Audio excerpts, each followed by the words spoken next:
Hi friends, మీకు ఈ video నచ్చితే లైక్ చేయండి, సబ్స్క్రైబ్ చేయండి. ఈ గదిలోకి వచ్చింది కదా, ఎక్కడ కనిపించట్లేదే అని అమ్ము అడుగుతూ ఉండటంతో, అక్క అదిగో అక్కడ చేతులు కడుక్కుంటుంది అని వాష్ బేసిన్ దగ్గర చేతులు వాష్ చేసుకుంటున్న అంజుని ఆనంద్ ఆకాష్ చూపిస్తూ ఉంటారు.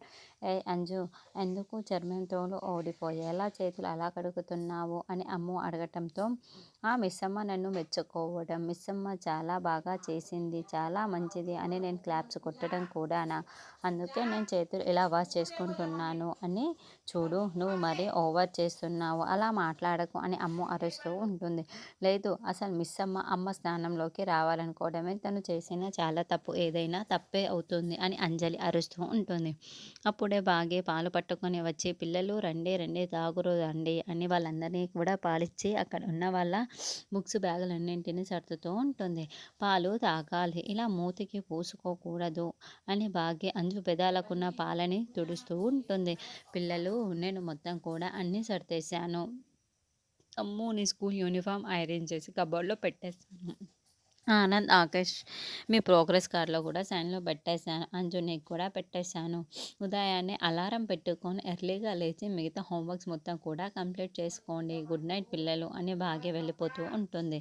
మిస్ అమ్మ కోసం క్లాప్స్ కొట్టాము అని చేతులు ఇంతసేపు కడుక్కున్నావు కదా, ఇప్పుడు మూతి తుడిచింది, మరి ఏం చేస్తావు అని సర్దింది, మన బ్యాగ్ సర్దిరింది, నీ కోసం స్కూల్ కూడా చాలాసార్లు వచ్చింది కదా, వీటికన్నింటికి ఏం చేస్తాము అని ఆనంద్, ఆకాష్ అమ్మ ముగ్గురు కలిసి అడుగుతూ ఉండటంతో ఏం సమాధానం చెప్పలేక ముందు వెళ్ళి నిద్రపోతాను అని అంజలి పడుకొని నిద్రపోతూ ఉంటుంది.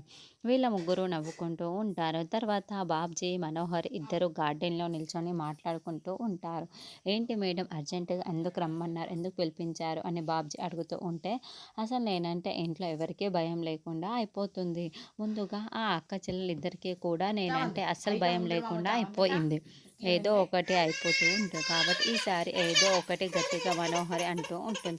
ఏం చేద్దామో చెప్పు అని బాబ్జీ అంటూ ఉండటంతో, ముందు అది గోరు ఎక్కడున్నాడో కనుక్కున్నావా అని మనోహరి అంటుంది.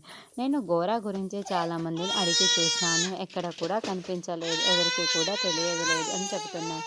కానీ ఒకతను మాత్రం ఆత్మ తన బంధనం నుంచి తప్పించుకున్న దగ్గర నుంచి ఆ ఘోర కొన్ని శక్తులన్నింటినీ కూడా కుటుంబంగా ఏర్పరచుకొని ఏదో పెద్ద శక్తుల కూటమిని ఏర్పరచుకుంటున్నాడంట అని బాబ్జీ చెప్పడంతో, అయితే ఈసారి ఘోర మంచి ప్లాన్తో చాలా పకడ్బందీగా శక్తి కూటమిని ఏర్పరచుకున్నాడని వస్తారంట.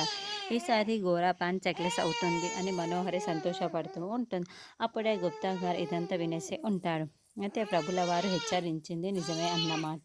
ముందు ఆ ఘోర ఎక్కడ ఉన్నారో తెలుసుకొని అతని భార్య నుండి ఈ బాలికను కాపాడాలి అని, ముందు ఆ ఘోర ఎక్కడున్నాడో తెలుసుకుంటేనే కదా నేను అడ్డుకునేది అని నేను అనుకుంటూ ఉంటాడు. తర్వాత ఆరో నందివర్ధనం పూల మొక్కని చెట్టు దగ్గర కూర్చొని పువ్వులని చూసుకుంటూ ఉంటుంది.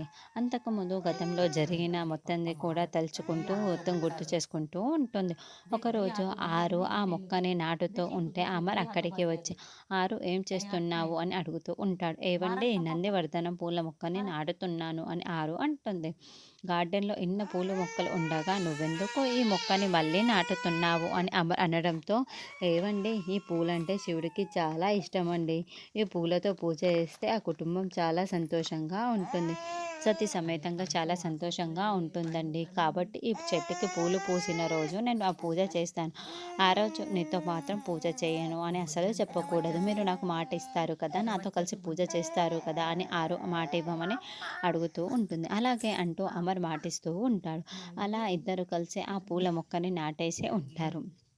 ఏవండి, ఆ రోజు నాకైతే మాట ఇచ్చారు, కానీ ఆ మాటను తీర్చుకోవడం చూసుకుంటూ ఆరో బాధపడుతూ ఉంటుంది. అప్పుడే అమర్ జాగింగ్ నుండి ఇంటికి వచ్చి లోపలికి వెళ్తూ ఉంటే ఆ పూల మొగ్గల దగ్గర కూర్చున్న ఆరు, ఏవండి గుడ్ మార్నింగ్ అంటూ చెప్పడంతో అమర్ గుడ్ మార్నింగ్ అంటూ చెప్పి ఒక్క క్షణం ఆగిపోతూ ఉంటాడు. నేను గుడ్ మార్నింగ్ చెప్పింది ఆయనకి వినపడిందా అని ఆరు అనుకుంటూ చాలా షాకింగ్గా చూస్తూ ఉంటే, అసలు ఇందాక నాకు ఎవరు గుడ్ మార్నింగ్ చెప్పింది, నాకు ఆరు వాయిస్ లాగానే అనిపించింది అని అమర్ అక్కడే నిల్చొని చుట్టూ చూసుకుంటూ ఉంటాడు. అరే, ఈయనకి నా వాయిస్ వినపడింది ఉంది అని ఆరో కూడా అనుకుంటూ ఉంటుంది. అప్పుడే రాథోడ్ అక్కడికి వచ్చేసి, అదేంటి సార్ జాగింగ్ నుండి నేరుగా లోపలికి రాకుండా అక్కడ నిల్చొని ఏం చేస్తున్నాడు అని మనసులో అనుకుంటూ, sir good morning sir, good morning sir ఒక 4 సార్లు చెప్తే గానీ అమర్ ఈ లోకంలోకి రారు. సార్ నేను గుడ్ మార్నింగ్ చెప్తే మీరు ఎందుకు సార్ అలా ఉలిక్కి పడ్డారు? ఎందుకు సార్ మీకు సరిగ్గా వినపడలేదా ఏంటి? అని రాథోడ్ అడుగుతూ ఉంటే, నాకు ఆరో గుడ్ మార్నింగ్ చెప్పినట్లు అనిపించింది రాథోడ్ అని అమర్ అంటారు.